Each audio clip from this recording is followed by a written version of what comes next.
नमस्कार दोस्तों, मैं हूं आपकी अपनी प्राची अधिकारी। मैंने एक अखबार की कटिंग देखी मित्रों, और इस अखबार की कटिंग में लिखा था कि Swami held for raping a woman and her daughter, कुछ ऐसा था। तो ये अंग्रेज़ी अखबार था, आप अंदाज़ा लगा सकते हैं ये टाइम्स ऑफ इंडिया या कुछ होगा इसी प्रकार का अखबार। लेकिन इससे अंतर्राष्ट्रीय पटल पे क्या मैसेज जाता है कि एक स्वामी, एक बाबा ने, हिंदू बाबा ने एक महिला और उसकी बच्ची के साथ शोषण किया, उन्हें 1 साल तक सताया, उनका शारीरिक शोषण किया यानी कि बलात्कार किया। उसके बाद उस औरत ने उसकी कंप्लेन लिखाई। तो यहाँ पर कई लोग औरत को भी जज करेंगे, ठीक है, करना भी चाहिए क्योंकि यहाँ पर औरत की भी बहुत बड़ी गलती है। लेकिन ये एक किस प्रकार का मामला है मैं बता रही हूँ। ये सूरत के अथवा इलाके की एरिया, वहाँ की घटना है। वहाँ पर एक तांत्रिक, जो महिला थी वो तांत्रिक के पास गई। उसने कहा भाई मेरे पति जो हैं किसी तरह से सही नहीं हो रहे हैं। हालांकि उसने दवा वगैरह नहीं करी थी, उनकी इलाज नहीं करवाया था, उसके पति को कोई बीमारी हुई थी या क्या हुआ था, तो उसके लिए वो उस तांत्रिक के पास जाती थी। उसकी एक 14 साल की लड़की हुई थी। तांत्रिक ने कहा देखो तुम्हारा शुद्धिकरण करना पड़ेगा। तो शुद्धिकरण के नाम पर उसने कहा कि तुम्हारा और तुम्हारी बेटी का भी शुद्धिकरण। उसने कहा शुद्धिकरण कैसे होता है? उसने कहा मैं तुम्हें एक पानी दूंगा, इसे पीजिएगा, उसके बाद मैं तुम्हारा शुद्धिकरण करूंगा। तो महिला और बेटी को वो एक कुछ लिक्विड दिया करता था, वो उसको पीती थी। उसके बाद उनके साथ वो संभोग की प्रक्रिया करा करता था। तो पहले तो महिला को अंदाज़ा नहीं आया, धीरे धीरे जब महिला को पता चलने लगा, जब थोड़ा होशोबाज में थी, उसने कहा आपने ये क्या किया? उसने कहा यही शुद्धिकरण है, तुम्हें, मैं पवित्र आत्मा हूँ और तुम्हें ये सब करूँगा। तो जो महिला है फिर उसको जब सब हो ही गया था तो उसने कहा मेरे पति इससे सही हो जाएंगे। उसने कहा और कोई उपाय नहीं है, तुम्हारा पति इसी से सही होगा। अब ये महिला अनपढ़, खैर पढ़ी लिखी महिलाओं का भी आजकल यही हाल है जो इनके चक्करों में पड़ती हैं। तो आप जानते हैं तांत्रिक का नाम क्या था? तांत्रिक के नाम पर इस तरह का धंधा कौन करता है आपको पता होना चाहिए। तांत्रिक का नाम था अकमल अली रजा। ये तांत्रिक का नाम था, जिसको बाबा कह के हिंदुओं की छवि खराब करने के लिए इस अखबार ने लगाया, जिसके खिलाफ केस होना चाहिए। अब इस महिला ने जब 1 साल हो गया और ये दिन में 3-3 4-4 बार वहीं उनको बैठाया करता था, और जब इस महिला के ज़मीन के बेचे पैसे और सब कुछ खर्च हो गया तो इसने कहा देखिए मामा, देखिए तांत्रिक बाबा, मेरा तो सारा पैसा खर्च हो गया है, कुछ बचा ही नहीं है घर पे। अब घर के बर्तन भी बेच दिए, सब कुछ बेच दिया, अब मैं क्या करूं?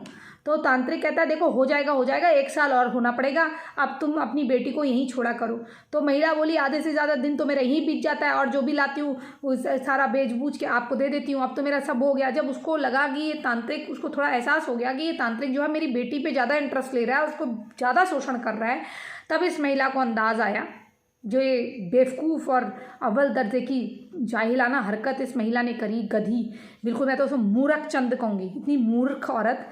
इस मूर्ख औरत ने फिर उस बाबा पे शक होने पर, मतलब अभी तक शक नहीं हो रहा था इसने, जब ये खुद बीमार पड़ने लगी, इसकी बेटी बीमार पड़ने लगी और पति और बीमार होता रहा। पति को तो बैठा देते थे वहाँ पर बेहोश की हालत में, पति को तो कभी लाने को भी मना कर देता था। मतलब पति को बिना लाए पति का इलाज हो रहा है, झाड़ फूक हो रही है, कह रहा है वहाँ मंत्र पहुँच जाएंगे, और नीचे तहखाने में ले जा रहा है। मतलब ये तो देखिए तहखाने की बात हो रही है, इनके वहाँ, सबके वहाँ तहखाने ज़्यादातर होते हैं इस तरह के लोगों के वहाँ। मैं हमेशा कहती हूँ मुल्ला मौलवियों को ज़रा चेक करा करो, ये तांत्रिकों के नाम पे जो हिंदुओं को बदनाम करा जाता है ये आप चेक करो। इससे पहले भी आपने 4-5 न्यूज़पेपर की कटिंग देखी होगी, बाबा साधु और कमंडल बना देंगे, और अंदर नाम होगा मोहम्मद इलियास, मोहम्मद फ़खरुद्दीन, इस तरह के नाम होंगे। उसके बाद इस पर पुलिस इसके थाने गई, वहाँ पर इसने रिपोर्ट दर्ज कराई, जो इसको बहुत पहले ही कर देना चाहिए था। पहले तो ये नौमत ही नहीं आनी चाहिए थी, इसको जाना ही नहीं था। फिर अकमल अली रज़ा, जो कि नानपुरा का रहने वाला था, वहीं गुजरात में ही, अकमल अली रज़ा निवासी नानपुरा, उस पर फिर IPC की धारा 376 उसकी एक धारा और 2 धारा लगी, फिर T विदिन ब्रैकेट A, और उसके बाद 506 नहीं, फिर 506, फिर उसका दूसरी धारा लगी सेक्शन 4 and 6 यानी कि धारा 4 और धारा 6, फिर पॉस्को यानी कि protection of children from sexual offence, ये उस पर कानून के तहत कार्रवाई होने हो गई है और घर से उसको गिरफ्तार कर लिया गया, घर से उसको धरा गया। फिर तांत्रिक ने बताया कि भाई ये महिला मेरे पास आती थी, मैं इसी से मुझे पैसा भी मिलता था, मैं ऐसे ही लोगों को उल्लू बना के पैसा कमाया करता था और मैंने कोई तंत्र मंत्र की विद्या मुझे आती नहीं है, मैं इसी तरह से मेरा एक शौक था जो कि मैंने इस औरत से पूरा करा। और ऐसे ही मेरे पास कई अन्य केसेस भी हैं, उसके मोबाइल में काफ़ी नंबर मिले हैं और औरतों से पूछा जा रहा है, तो कई औरतें शर्मा शर्मी सामाजिक उसकी वजह से बता नहीं रही हैं।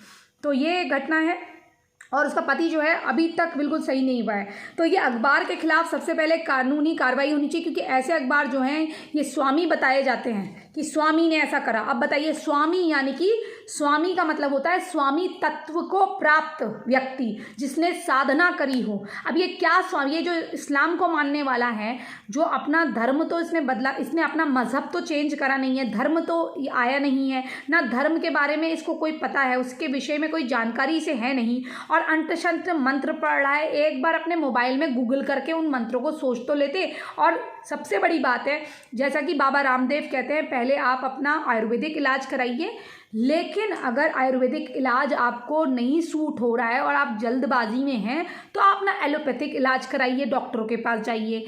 वो रामदेव जो आयुर्वेद की बातें करते हैं वो तक आपको कहते हैं कि अगर कुछ किसी की बॉडी में ये सूट नहीं हो रहा या देर हो रही है तो फिर आप एलोपैथिक पे जाइए, एलोपैथिक का इलाज कराइए, डॉक्टर के जो इंग्लिश दवाइयाँ हैं वो ले लीजिए, क्योंकि कईयों को देर लगती है, उनकी तकलीफ हो रही होती है, वो उतनी देर तक रुकना नहीं चाहते।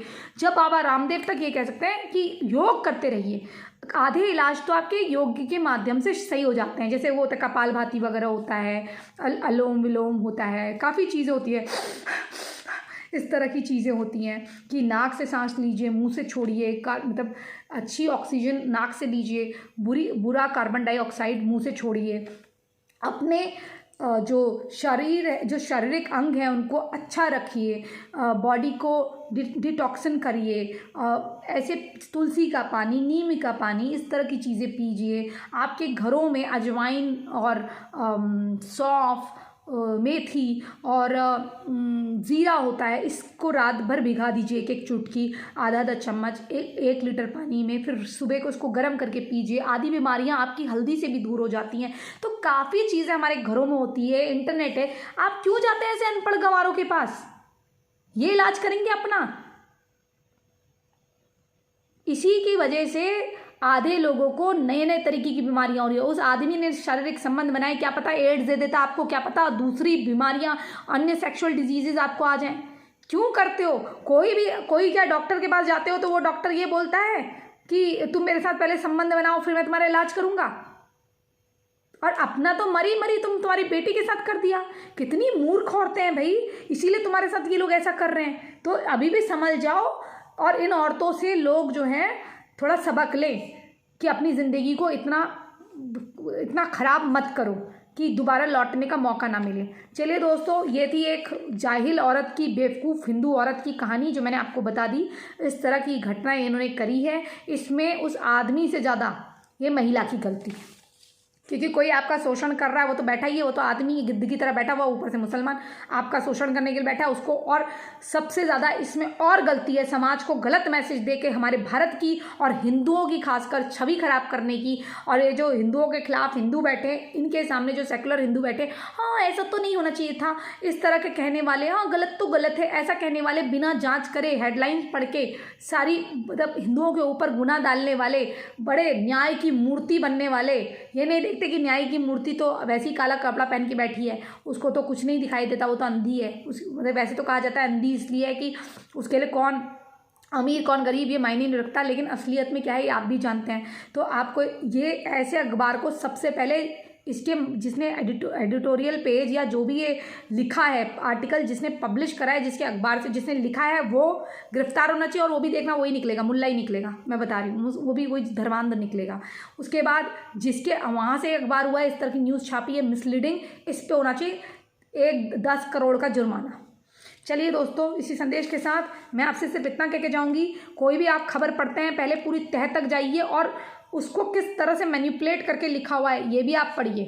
हिंदू नहीं लिखेंगे, हिंदू सीधे सीधे लिखेंगे। ये जो वामपंथी या ये इस्लामिक चाटुकार, मुसलमान चाटुकार जो है, इनके चाटुकार या मुसलमान, ये ही इस तरह की बातें लिखते हैं। इन दो ही, जैसे आपके घर का बेदी लंका ढाई है ना, वो कौन, वो स्वरा भास्कर है ना, वो इस तरह के लोग जो नकली हिंदू हैं, मतलब एक और तो अली के साथ हम बिस्तरी और एक और हिंदू होने का दिखावा, फिर हिंदुओं की बुराई, और इसी तरह के लोग ये आर्टिकल लिखते हैं। बरखा दत्त याद होगा आपको, है जिंदा है मर गई, वही हो सकता है, वही उसके पीछे उसी का कोई हो फॉलोअर, उसने लिखा हो। चलिए दोस्तों, इसी संदेश के साथ मैं प्राची अधिकारी आपसे विदा लेती हूँ। कोई भी आर्टिकल हो, कोई भी न्यूज़ हो, उसको बोलने वाले उसके संस्थान का है, उसको किसने लिख के दिया है, ये ज़रूर जाँचें, उसके बाद फिर किसी निष्कर्ष में लिख दें। हिंदुओं को बदनाम न करें, क्योंकि हिंदू अगर इतना चालाक और इतना कुछ होता, मतलब बुद्धिमान तो हिंदू है, लेकिन वहीं पर वो जो उदारता वाला हाय बेचारा है ना, उसके साथ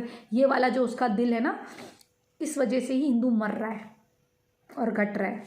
चलिए, अगर हिंदुओं को बचाना चाहते हैं तो अपना दिमाग लगाइए, अपनी भी अकल दौड़ाइए। इसी संदेश के साथ मैं प्राची अधिकारी आपसे विदा लेती हूँ। जय हिंद, जय जय भारत, वंदे मातरम, जय श्री राम, हर हर महादेव।